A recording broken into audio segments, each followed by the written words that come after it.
I never thought I'd be standing in front of the house I once called home, with a suitcase in one hand, grief in my chest, and 11 years' worth of silence pressing against my throat. Grandpa's funeral had pulled me back like a ghost to its grave. I came home expecting tears, maybe closure. Instead, the door opened, and a fist greeted my face. That's when I realized, coming home was going to be more than emotional. It was going to be war. 11 years ago, I left this house in tears. I was 19, stubborn, and too tired of my mother's manipulative ways. She had married a man named Victor, my stepfather, a man who smiled with charm and eyes full of secrets. He wasn't cruel at first. Just cold, like a man who could calculate pain and smile through it. When Grandpa, my mother's father, fell ill, I begged her to let me take care of him. She refused. Said she had her own family to worry about now. So I left. I went abroad, studied law, and built a life from scratch. Grandpa and I still talked every Sunday, until the calls stopped 6 months ago. I didn't know he had died until I got the funeral invitation in the mail. No letter, no explanation. Just black ink and grief. So, there I was, standing in front of the old house with the creaky porch, the white fence Grandpa built, and the same blue shutters. Only this time, someone had replaced the flower beds with a marble statue of Victor's face. I should have turned around. But revenge has a strange way of whispering, "Not yet."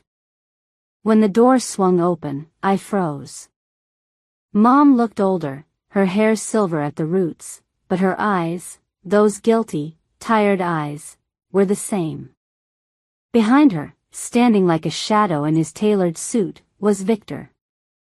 "Mom," I whispered. Before she could speak, Victor stepped forward. "What the hell are you doing here?" "I came for Grandpa's funeral." "This isn't your house anymore," he snapped. His hand balled into a fist, and before I could react, his knuckles met my cheek. The shock was harder than the pain.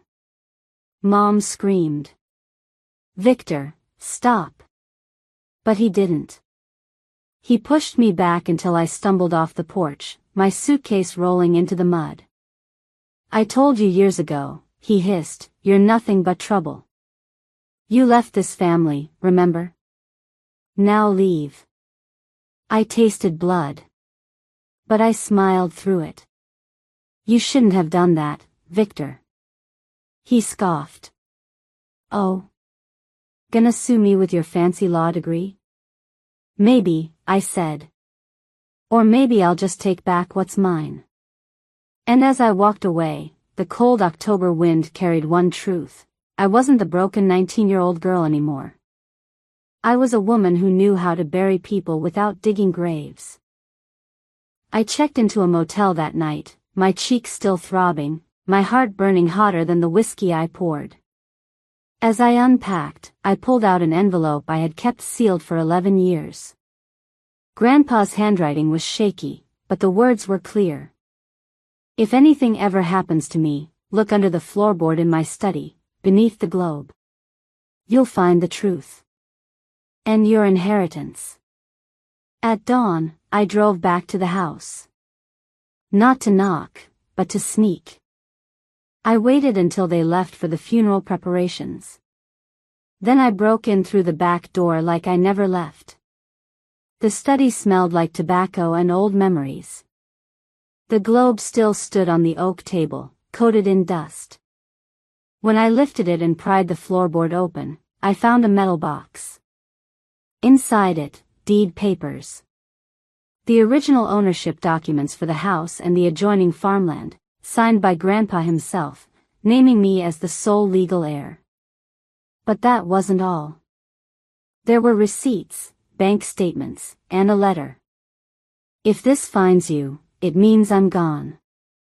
Victor forged documents to transfer the property into your mother's name. Don't trust him. Protect what's yours, child." You were always the only one who cared. My chest tightened. Tears blurred the ink. For 11 years, I blamed myself for leaving. But Grandpa, he never blamed me. He knew.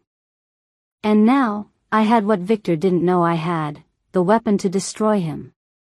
Revenge doesn't start with rage, it starts with silence. The next morning, I visited my old friend, Marcus. He was now one of the most ruthless real estate lawyers in the city. When I handed him the papers, his eyes widened. "Holy hell," he muttered. "This deed makes you the legal owner of everything. The house, the land, the trust fund your grandfather set up. They can't touch a dime without your approval." I smirked. "Exactly. But I want to do this right. No public drama. No police, yet. I want him to choke on his pride first." Marcus leaned back. "You want psychological warfare?" I nodded. "He made me bleed. I'll make him beg." 2 days later, I showed up at the house again, but this time, not alone. Marcus came with me, briefcase in hand. Mom and Victor were hosting a post-funeral dinner with some of Grandpa's old business partners. The timing was perfect. When I entered the dining room, every head turned. Mom's wine glass nearly slipped from her hand. Victor stood up, red-faced. "Didn't I tell you to?" "Sit down, Victor," I interrupted. My voice was calm, controlled.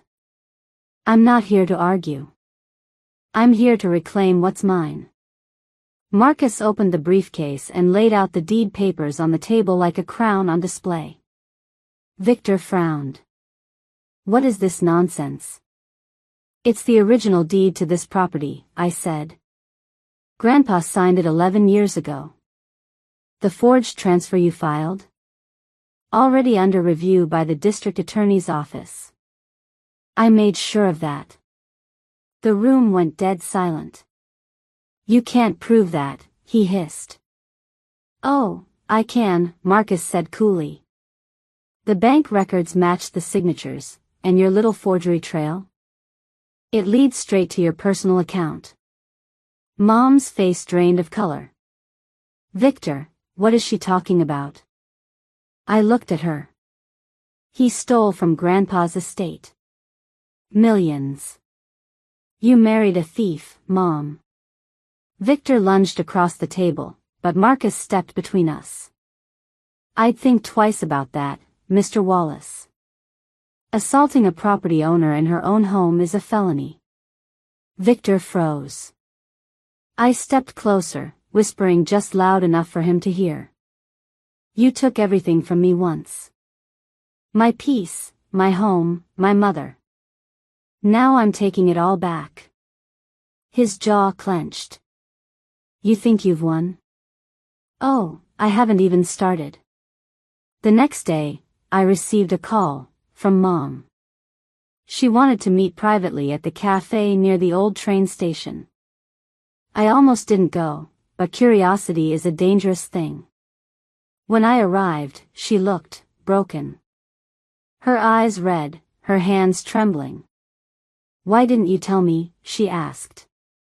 "Would you have believed me?" I replied. She shook her head. "I thought Victor loved me.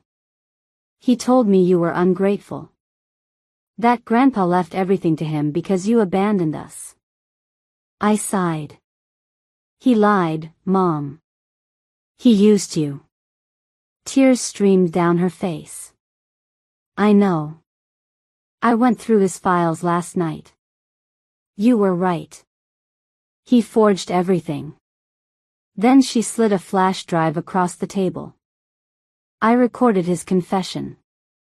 He admitted to it all, how he poisoned your grandfather slowly to gain control. I froze. "He killed Grandpa?" She nodded. "Yes. And he was planning to transfer everything into a shell company this week. You stopped him just in time. For the first time in years, I saw genuine remorse in her eyes. I'll testify, she whispered. I want to make this right. And in that moment, my anger didn't vanish, but it found purpose. Revenge was no longer about making Victor suffer. It was about giving Grandpa justice. The following week, the police arrested Victor during a property meeting. Fraud. Forgery. Murder. Every charge stacked like dominoes waiting to fall. The footage from Mom's hidden recorder became the nail in his coffin. When he saw me at the courthouse, he smirked bitterly. You think the world will see you as a hero? He spat. I smiled softly. No. But they'll see you for what you are, a coward who underestimated the wrong woman. He looked away when they let him out in handcuffs. Mom stood behind me, silent, broken. I didn't forgive her, not yet, but I didn't hate her either. Hate had served its purpose. A month later, I moved back into the house. The same creaky porch, the same blue shutters, but the air was lighter now. I restored Grandpa's study exactly as he left it. The smell of tobacco lingered faintly in the walls, and sometimes, I swore I could hear his voice. Protect what's yours, child. The news spread across town. Local woman reclaims inheritance after uncovering family fraud and murder. Reporters called, lawyers wrote articles, but I stayed quiet. Revenge wasn't about fame. It was about peace. One evening, as the sun set behind the fields, Mom came by. She stood at the gate for a long time before walking up the porch. I don't expect forgiveness, she said softly. I just wanted to say thank you, for saving us from him. I looked at her, the woman who once chose a man over her own daughter, and whispered, we both lost Grandpa. Let's not lose what's left of us. She nodded, tears glistening. And as I watched her leave, I realized something. Revenge may have started this journey, but justice finished it. Now, every time I look at the deed framed on the wall, I don't see property. I see survival. I see legacy. I see a girl who came home to bury a grandfather, and ended up burying a monster. The end.